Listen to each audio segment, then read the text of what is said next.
Should Powell from the Federal Reserve be fired? That is the conversation that is going on right now. We have a lot of updates from the Federal Reserve announcement yesterday that we're going to cover. We're going to talk about how it impacts crypto and Bitcoin, because unfortunately, crypto and Bitcoin are kind of tied to the traditional stock market and TradFi, primarily because some crypto can be equated to money. And in addition to that, geopolitical policy is completely effed up. And that's exactly why crypto was created, why Bitcoin was created, to remove the predatory third party. So we're going to talk about all of that. We have some XRP updates. Thank you, Queen. Thank you, Queen. And we have some Hedera, Brave updates, all kinds of stuff happening. There's a lot of we have to talk about the base update as well, because Coinbase is being messy. Coinbase is being incredibly messy. And I'll give you guys my thoughts on that in a little bit, but this is primarily why the market is not doing what we want it to do. Like, even though there were scammers way back in the day, like 2017, 2018, even with DeFi summer 2020, at least people are actually trying to build something that improved the quality of life of others. They tried. Now founders are just being ghetto. So we'll go ahead and talk about it. But welcome back to the O Show, everything crypto every day. I'm WendyO, and I was on Newsmax yesterday. So if you saw it, drop me a comment below.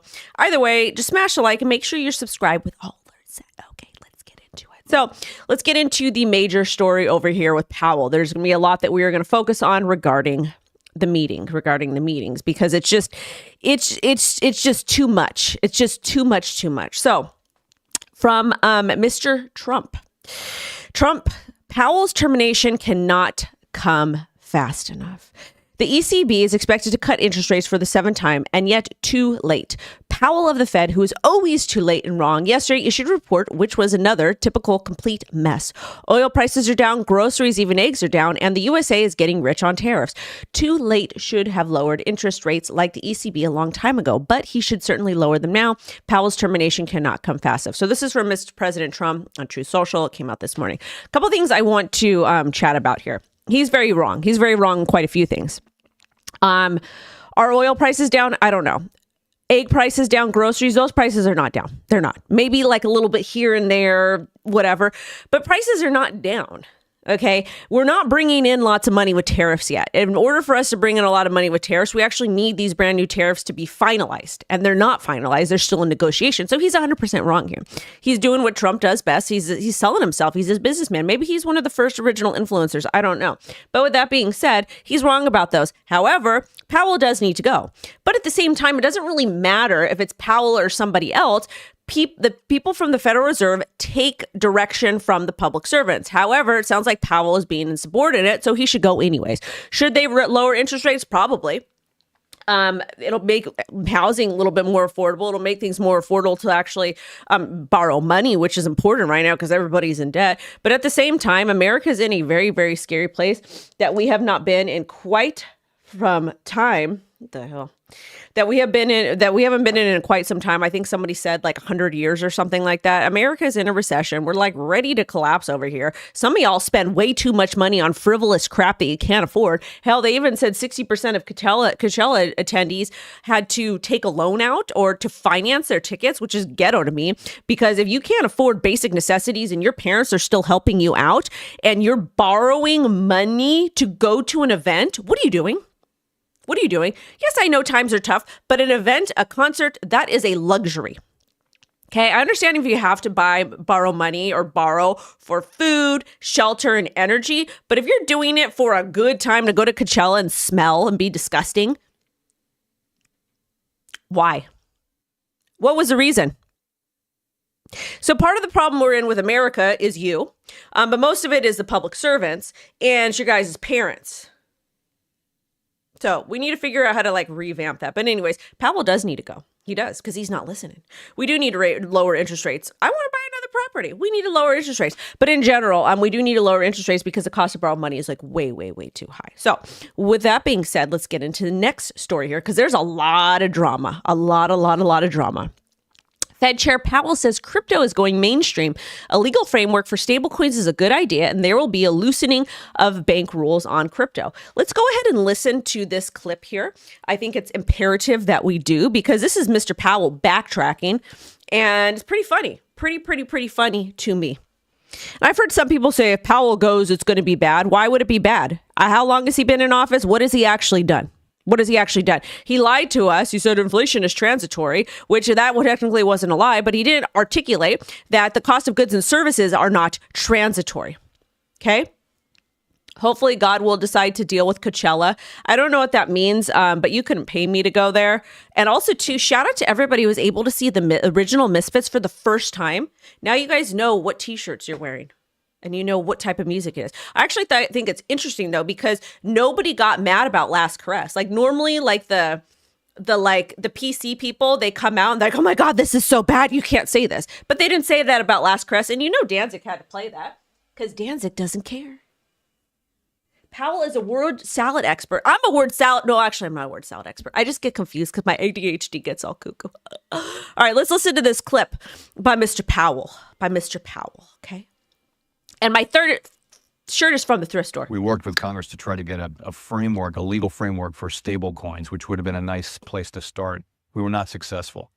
Stable coins are a CBDC, and he's claiming that he's trying to work with Congress now. It's very interesting, Mr. Powell, that you want to work with Congress now, because in the past, you only had bad things to say about Bitcoin and crypto. But with this previous administration, you have no choice.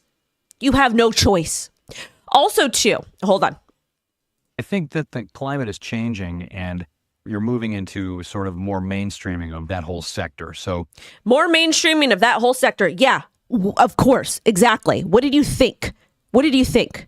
Congress is again looking at... You're too old. You're expired geriatric. You need to go. I'm not an ageist, but he needs to go. But the Senate and the House are looking at a framework, a legal framework for state. Why are they focusing on stable coins instead of cryptocurrency as a whole? Oh, maybe a CBDC. Oh, maybe the Great Reset. Oh, maybe a lot of these people, including you, Powell, did not do their job and no one knows what the hell's going on. Maybe that, or we just don't know. Stable coins, depending on what's in it, that's a good idea. We need that. There isn't one now. And stable coins are a digital product that could actually have fairly wide appeal and should contain consumer protections of the typical sorts and transparency. And the crypto industry doesn't even need regulation regarding stablecoins. Yeah, Terra Luna happened. I get it. Got it. But because of Terra Luna, because of the crypto contagion, stablecoin issuers like USDC and Tether and even crypto exchanges, they do this thing called proof of reserve or Miracle Tree, where they actually can where you actually, if you're like smart enough, you can actually verify that there's enough funds to back the stablecoins. So we don't really need you. The cryptocurrency took that initiative on themselves to do it. That's what the Senate and the House are working on. So that's a positive thing. We took a pretty conservative, and other bank regulators took an even more conservative perspective on the guidance and rules we imposed. By the way, public servants or Powell are not conservative any way, shape, or form financially. Not at all, and they should be. On banks, I think there'll be some loosening of that, and I think we'll try to do it in a way that preserves safety and soundness, but that permits and fosters appropriate innovation. I appreciate the verbiage that he's using. The reason why he is using this verbiage is because he knows if he doesn't play ball, he's gone. But he's going to be gone anyways. It does so in a way that, again, doesn't put consumers... It doesn't put consumers at risk, but what the hell have you been doing over at the Federal Reserve for the last how long? How long, Powell? You and Yellen. How long? You have consistently put us at risk. You have consistently destroyed the underdogs, the middle class, the lower middle class. You've consistently destroyed people that are trying to get out of poverty and make it. That's all you've done. You've protected your big buddies, but you've consistently destroyed us. So now you got to keep us safe with the stable coins, right? Right? Just go print more money and pump my bags. At risk in ways they don't understand or make banks less safe. Make banks less safe. Let me tell you something about banks. Yeah, my money is safe at the bank, but guess what?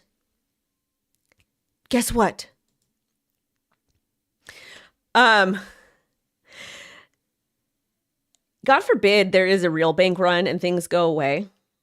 Your FDIC is not going to protect you. It's not going to. So it's not. It's going to go to the big buddies first. That's what it's going to go. But I appreciate it. Thank you, Powell. I appreciate it. Thank you. Appreciate it. Thank you. I need to be protected because the working class, hardworking Americans don't know how to balance their own budgets. We don't know how to provide for our families. We don't know how to do anything. So we need you to protect us. Okay? The mob rates are cheaper. Yeah, bring back the Italian mob. One good thing I liked about the Italian mob, my people, the neighborhoods were very, very, very safe. Even with the current mobs, their particular neighborhoods, well, if they have the old timers watching out, the neighborhoods are very safe. The kids are safe. And that's what we appreciate. Anyways, let's keep getting into it. So this is actually positive for stablecoins on the long run because there's going to be some sort of regulation coming and they're actually talking about them in positive aspects. But when we do talk about regulation, if our voices are not heard, we are going to get completely hammered. Okay. Now I do need to talk about this here. We're going to talk about Bitcoin and crypto, all kinds of stuff. Okay. We're going to talk about the tariffs because we got the lady from Italy here. But more importantly, this right here.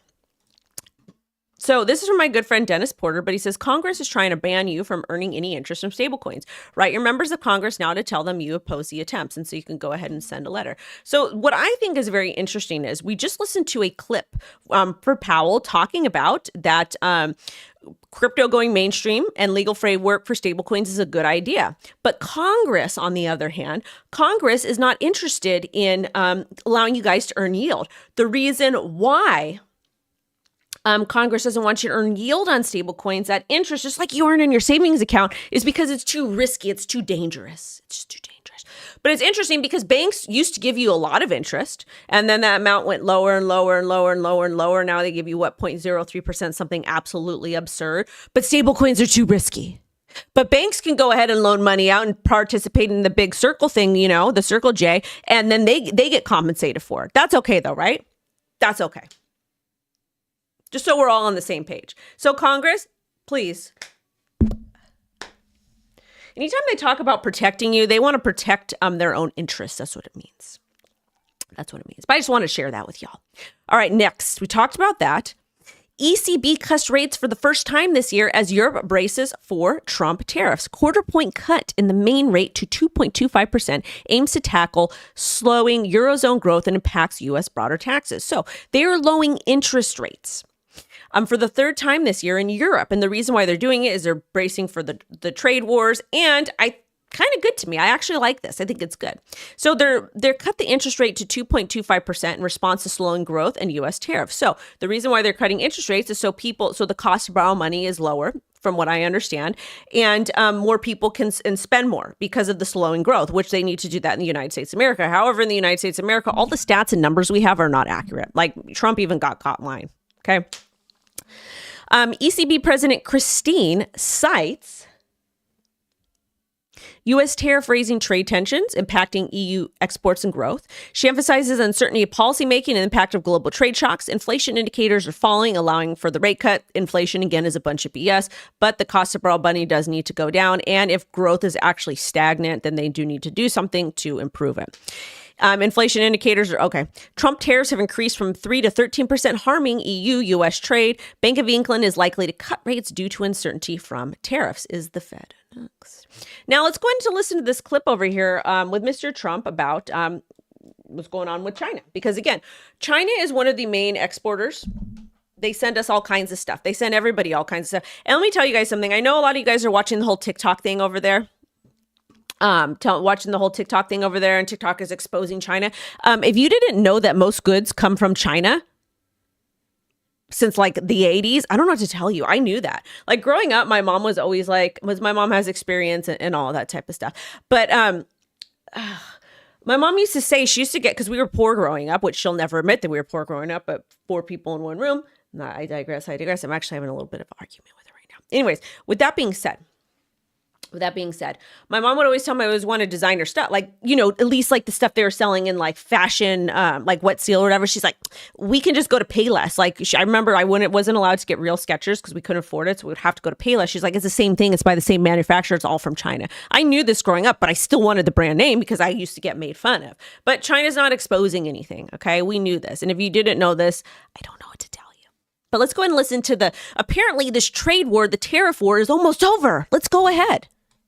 Talk about it. Hear it. Mr. President, you said you have you have said in the past that you aren't worried about allies growing closer to China as a result of your tariffs. And this week we saw Chinese President Xi Jinping visit with 3 of our allies. Should you be worried that they're growing closer? No. Mr. President, will you pick up the phone? Nobody can compete with us. Nobody. You said that there was a relationship with President Xi. Why not pick up the phone and call him and make a deal? Oh, we're going to make a deal. We'll have a deal. I think we have Mr. President? I think we're going to make a very good deal with China. Do you plan to reach out to him and call him? I think that you will see we'll make a very good deal with China. Okay, so is Trump bluffing or not?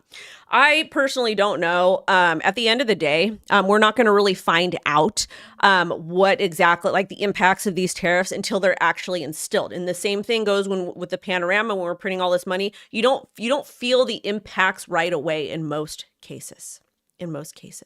Now, with this being said, we don't know what's really going on. We know that China has kind of set out this like fight with us, and they deserve to. They're their own country. Why wouldn't they want to set out their own fight with us? Like, it is what it is. Now, this is the thing. They need to come to a deal. Both countries need each other. People like to say we need China more than China needs us, etc. But the same goes with China needs us, because who else is going to buy their products?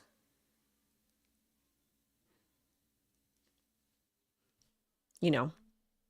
The more you know. Now let's go ahead and talk about, and I'm going to get in the crypto market update, but we got to get all this stuff out of the way. Italy's Prime Minister Meloni says, I'm sure we will make a deal on tariffs. I would love for us to start importing all of our food from Italy because no one there's fat, and they don't have the type of mental illness rates that we have. Also, too, like they're very strict what you can and can't put in your food. So please, by all means, please, I would love that. I'd love to pay more. I always love shopping at the local Italian deli because everything is imported in from Italy. You know, we love that. So we'll see what they have to say over there. Next, Trump hails big progress in Japan tariff talks. So let's go ahead and I'm going to go ahead and read you a little bit about it. Also, too, U.S. has generated a total of $21 billion in tariff revenue since President Trump's inauguration. This is all BS. I don't believe these numbers at all. I don't. Unless it's like I can go research it myself. I don't believe it. I don't believe it. I don't. But let's go ahead and talk about what's going with China, or excuse me, with Japan. So he held direct trade talks with Japan about tariffs, Trump, military costs, and trade fairness. Japan faces 24% tariffs and some pause for 90 days. 10% universal and 25% auto tariffs remain. Japan is cautious, unwilling to make big concessions or rush a deal. Trump criticized Japan trade practices and currency manipulation. Japan denies it. Of course they would. Why would they be honest about it? And Japan may offer increased investment in U.S. as counter to tariffs. So we'll see how that ends up happening. This is the thing. There's going to be a lot of negotiation. We're not going to know the complete story with the negotiation, but right now we have to talk about these things. It's incredibly important to do so because if we don't do it, we're not going to know what's going on with the prices. And we need to know where we should be buying our stuff from. Now, new U.S. Treasury bonds, partially backed by Bitcoin, could help refinance $14 trillion in U.S. debt. And this is from VanEck, okay? This is from VanEck. And I appreciate that. I think the Bitcoin-backed bonds and Bitcoin Strategic Reserve could definitely help the United States of America with its debt over the long term. However, you cannot print money out of thin air to buy more Bitcoin. It doesn't work that way. If you do that, it defeats the entire purpose. It defeats the entire purpose. It does. Anyways, let's go ahead and talk about the markets because that's what you guys want. Okay. So this is where we're seeing right now, and it looks like on the daily outside of Ohm because the people did bad stuff with Ohm. I don't even know. Also, too, I got to give a quick shout out to the channel members. Thank you guys so much for being with me today. Thank you so much to Mr. R, to Queen, to Mixing, to John Germain, to Julie, to Timp, Mr. Alpha Gamer. Yeah, Wet Seal was a spot, but couldn't afford there. Anyways, so Ohm is down, but that makes sense because it dropped like 90%. And Fartcoin, I think, is up on the weekly, which is funny, but you guys, this is what you guys do with crypto. Also, too, if you guys want to go ahead and use my ref link for Femex, anybody can sign up. Not your keys, not your coins. Read the terms of service, but you can trade on their Memex platform or you can trade on the regular platform. Go ahead and sign up. I get it. I get money. You get money, etc. But taking a look at the current Bitcoin price over here, okay? Bitcoin is really just consolidating between approximately $83,000 and $86,000. Again, I need to break out or break down, but we're looking pretty good on the daily. Well, actually, daily looks flat. We're looking more bullish on the weekly, so over a longer term period. So it looks like the markets are anticipating a nice move up. depending on the tariffs. But again, we're consolidating here. Ethereum is wow. Oh, wow, Ethereum. Oh, wonderful. Ethereum was able to sustain support at $1,500, and we are on our way up to about $1,600. For me to be bullish on Ethereum at all, we need to break above $1,900 and then tackle $1,900 over here. Solana is doing okay. Solana is breaking out of resistance here at 135. Next area will be approximately 146. Now with XRP is up as well, not crazily. And I've got an XRP story for you. We'll talk about, I'm going to make a separate video for you guys so you can watch that because some pretty exciting stuff happened with XRP. But again, we're in a downtrend over here. We'll probably bounce back on support about $2.02 unless we just rock it up. But XRP is holding incredibly well. Link is up. Link is trying to flip above $13. Cardano is on its way up to test 67 cents, which is good, fantastic. We love it. And HBAR is doing good as well. Where's my Aave? Where's Aave? Aave is doing good too. So everything's pretty much at support. Everything is green right now. And this is probably based off of the tariff news. So that's my personal opinion on that. Now we got to get into this over here. Let's go ahead and segue into more crypto stuff right now. So this is from Mr. Gary Gensler. This is a long clip. I'm going to put it at 2x speed because I don't even know. First off, I don't know why they would allow this man on TV.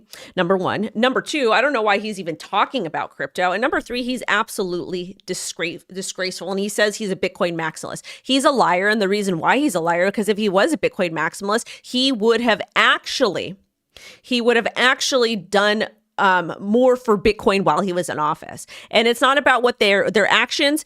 I am still bullish on AI16Z, and I do have a moon bag of that.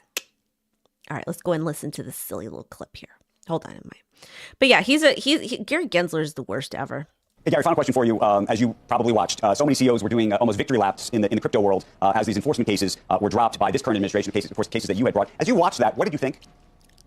Look, I'm going to step back a little bit from any individual cases and just say this again to your viewing public. This is a very small part of the financial markets. But if you were interested in this, think about every financial asset sort of trades on a bit of fundamentals and sentiment. But this field is almost 99 or maybe one might say 100% sentiment and very little on fundamentals. And while something like Bitcoin may persist for a long maybe in this cycle, we don't have a lot of great fundamentals, but have you heard about AI, Gary? Have you heard about AI agents? Hell, somebody just mentioned AI16Z that did a really great job with that.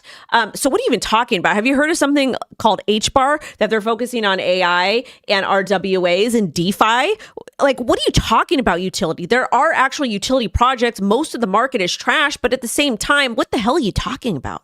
long time because there's 7 billion people around the globe, a real keen interest in it. There's 10 or 15,000 others of these tokens, and to think through your own risk, your own personal risk about where are the fundamentals. And if this is just about sentiment, then generally those don't end up well, and most then go down. Are you talking, you're contrasting Bitcoin with the other ones, or they're all the same? Joe, I'm glad that you spoke up because I know you're a bit of a Bitcoin enthusiast and think less well of the rest of those. It's how you and I have always connected in the green rooms. But think of these 10 or 15,000 other tokens, and just on the economics, just on the fundamentals, what are the fundamentals? No, I know, but that was my question. You throw Bitcoin in with the rest of them, or do you think Bitcoin is different, is qualitatively different than the others? I think the distinction is similar to in metals, there's only 2 or 3 precious metals. We humans have a certain fascination with 2 or 3 precious metals like gold. I don't think we humans will have a fascination with 10 or 15,000 meme or sentiment tokens trading over the years. Gary, I wanted to actually ask you something different, which is you're teaching AI now. And one of the things that's... oh my God, I forgot. The fact that this man is teaching AI and says that there's not a lot of valid use cases for crypto, especially projects that are focusing on AI. This is all I need to hear. This is why all he does is he tosses word salads. All he does. All he does is tosses word salads. All he has done has been told what to do by the uppers. And it's absolutely disgusting. It's absolutely disgusting. I'm teaching AI, but I don't like crypto. But I like Bitcoin. But there's no valid utility projects. Most of them are scams. Yeah, I'll give you that. But at the same time, like, why? I got getting on my nose. But why aren't we talking about crypto projects that are focusing on AI? Come on. What's wrong with you? I can't even listen to it. Let me see, did I miss anything? Yeah, he declined to comment on dismissed lawsuits from his SEC tenure and urged investors to assess fundamentals before investing in crypto. Yeah, no crap. Confirmed he does not personally own any Bitcoin or crypto. I talked about the XRP. Yeah, I will talk about the XRP case. Give me a minute. Actually, we talked about it yesterday, and it's 60 days. I'm going to put out a second video for you guys at 3 o'clock or 2 o'clock talking more about it. But yeah, we have another 60 days. So 60 days, what are we? April, May, June, July. So we should get something. We should get it May, June. We should get something, an update in June. But basically, the settlement is kind of paused. I think we're waiting for the SEC to file documents, but they're just they're negotiating right now. That's exactly what they're doing. That's exactly what they're doing. There's nothing to worry about. But let me see what I got. Oh, we have to give a shout out to our partners over at Brave. If you're not using Brave browser, you definitely should, primarily because your privacy does matter. And we're starting to see our privacy being infringed on. But it's free and it's focused on privacy and security. They have built-in shields that block ads, cookies, and trackers. That's incredibly important. You know, when you get those things that pop up and like, oh my God, you looked at pancake or waffle makers, and then it shows up on Amazon when you're doing it in just a browser. Yeah, we don't want that, okay? And also, too, they say that their pages load faster compared to Chrome, Firefox, since ads and trackers are blocked. Web3 access, private search, AI assistant. Oh my God, Brave is offers crypto or AI in its crypto project, but it's a scam, right, Gary Gensler? They also have a wallet plugin, and you get to earn BAT for viewing Brave ads. And you can actually connect your own AI models to Brave for more, which is right over here. And we just shill each other's content. So again, if you're interested in AI and crypto and privacy, Brave browser, you want to use it. Now, let's talk a little bit about what happened on Base. So Base, they dropped a token yesterday and it dumped. They said Base is for everyone. They dropped a token and they rugged it. They absolutely rugged it. This is what the coin looks like. This is what it looked like. Base is for everyone. Base is for everyone. And then they pumped it. And then it ended up pumping. And this is from Jesse, the guy that started Base. But he said, every Base brand company should coin their content, ads, posters, videos, more virality and eyeballs for your content. It's a new form of marketing. The Base core team isn't afraid to pioneer it. F you, Jesse. Not everything needs to be tokenized. Also, they're on Zora, which is a network where every post is a meme coin. I don't like this. I'm not going to be going on there. You guys can do what you want. Also, too, he talked about, where's that post? This is just him talking about launching a meme coin and all kinds of stuff. There's also accusations of negligence and irresponsibility for promoting speculative tokens. Top 3 holders hold 47%, and the token hit 15 to 20 million market cap and then crashed 99%. Minted it via Zora and it pumped to $16 million market cap. Apparently it's pumping now, by the way. Okay. So what does this mean? Basically, a lot of people are really frustrated and stressed out and irritated AF in crypto. And this is probably why we're not getting nice market price action, is because of stuff like this, is because the founders are absolutely ridiculous. And the fact that this is a Coinbase product, not the coin, but Base chain, is disgusting. The reason why I thought Base was cool is because it didn't have a token affiliated with it, but now it does. So it kind of removes all of the allure. I know that Kraken's going to be launching their own chain. Hopefully they don't launch a token. You don't really need a token to do it, but it's just really upsetting. And this is why the market's staying stagnant. Heck, maybe I should have launched lots of tokens and rugged like everybody else. I probably would have a big, beautiful house in Laurel Canyon and have a better quality of life. But you know what? I just can't do it. And F these guys. Really, really F them. And he also admitted that he launched it and then whatever. And then they pumped it again. I don't even want to look at the damn chart. So annoying. So annoying. All right, so this is a quick update about the XRP case. With this order, the next move we will see is a filing in the district court seeking to modify Jay Torres' order, i.e. lifting the injunction and reducing the fine. So basically we've got 60 days with the XRP lawsuit. All they want to do is they want to reduce the fine, and which they should, because it's millions and millions of dollars and they paid enough. And they also want to be allowed to participate in institutional sales, because that's part of why they got in trouble, was for that. So that's kind of the update on the case and whatnot. I do want to take a minute to talk a little bit about Hedera and what they're doing. We might have talked about this before, but again, we are partnered with them for the channel. And I just love being partnered with them, because look at all the things they've done in the last few months. Chainlink CCIP, USDC on Binance and crypto.com, Layer 0 Core HTS connector, Hashpack app ERC20 is available, and I love Hashpack. They're super, super cute. Fireblocks EVM, Copper HQ EVM, Alchemy Pay USDC, HCS, 10 agent payments, ongoing AI hackathon. Again, Powell what the hell is his face? What is his name? Gary says a lot of these meme coin or a lot of these coins are scams, but teaches an AI course and isn't acknowledging how cool Hedera is and what they're doing, or any of the or Brave and what they're doing with their browser with AI. It's like, what are you talking about? So it just gets a bit agitating. Make sure y'all smash a like too. It just gets a little bit annoying. Like, what? And this is all this is all that HBAR and HBAR Foundation has done, Hedera has done in the last freaking couple months.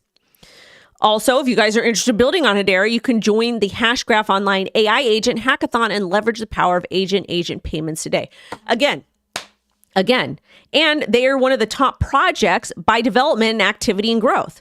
So not only is Hedera focusing on AI, but Hedera is actually building AI infrastructure and continuously building out like in every single sector. And I absolutely love it. Like, what haven't they accomplished in the last couple months? Seriously. Absolutely ridiculous. They're also a top project for development growth, which is amazing. And two, they are made in the USA project. And I do think that they will be getting an ETF. I think they will.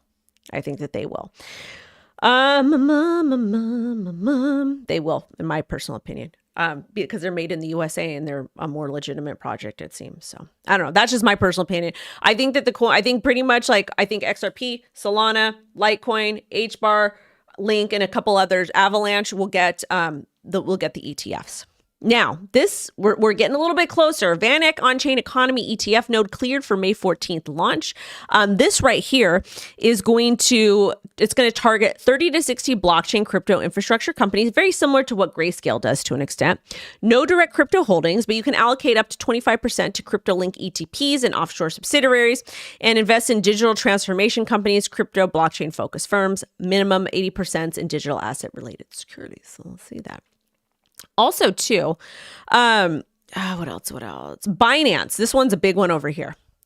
Binance is going to, they're going to be advising multiple countries on developing crypto regulations and establishing national digital asset reserves. Several unnamed governments and sovereign wealth funds have reportedly approached Binance for help in setting up crypto reserves.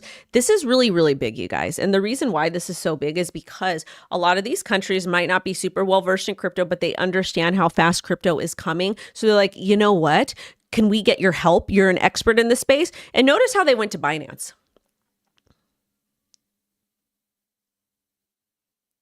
What do you think is going to happen to the market? We talked about the foundation being laid out.